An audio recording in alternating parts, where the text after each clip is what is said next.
میرا سوال یہ ہے کہ یہ جو ہمارے روایتی علماء ہیں یہ اپنی سند جوڑتے ہیں محمد صلی اللہ علیہ وسلم کی طرف، اور یہ کہتے ہیں کہ ہم نے یہ جو علم حاصل کیا یہ فلاں سے حاصل کیا، پھر انہوں نے فلاں سے حاصل کیا، انہوں نے فلاں سے حاصل کیا، اور اس طریقے سے یہ تمام علماء اپنی سند نبی کریم صلی اللہ علیہ وسلم تک جوڑتے ہیں، اور یہ کہتے ہیں کہ دین کا عالم در حقیقت وہی ہو سکتا ہے جس کی سند اس طرح سے نبی کریم صلی اللہ علیہ وسلم سے متصل ہو۔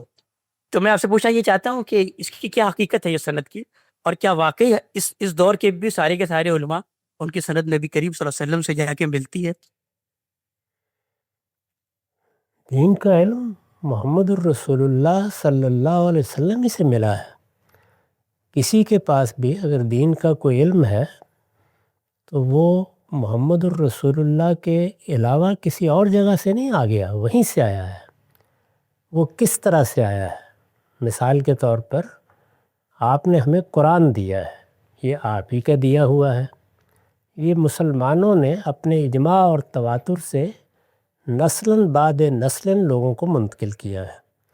تو جب ہم مسلمانوں کے گھر میں پیدا ہوئے ہیں اور ہمیں قرآن مجید کا تعارف کرایا گیا یا پڑھایا گیا قرآن مجید، تو یہ محمد الرسول اللہ ہی سے ہم تک پہنچا ہے۔ ہمیں پوری امت نے یہ قرآن اس صراحت کے ساتھ پہنچا دیا ہے کہ یہ وہی کتاب ہے جو اللہ تعالیٰ نے اپنی کتاب کی حیثیت سے محمد الرسول اللہ صلی اللہ علیہ وسلم کو دی تھی۔ یہی معاملہ سنت کا ہے۔ تو یہ اجماع اور تواتر کے ذریعے سے نسل بعد نسل منتقل ہوئی ہیں۔ یہی دین ہے، اصل دین کی حیثیت اسی کو ہے۔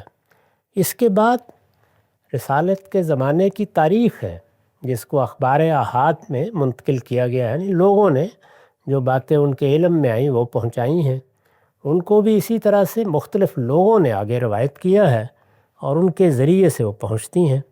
تو جب کوئی شخص اب مثلاً بخاری کا مطالعہ کرتا ہے یا مسلم کا مطالعہ کرتا ہے تو وہ ان کتابوں کو پڑھ کے آگے جو ان کی پوری سند ہے اس کے لحاظ سے رسول اللہ کے زمانے تک پہنچتا ہے۔ تو اس میں کسی کا بھی کوئی امتیاز نہیں ہے، رسول اللہ کا سارا علم اسی طرح منتقل ہو رہا ہے، آپ کے پاس بھی اسی طرح پہنچتا ہے۔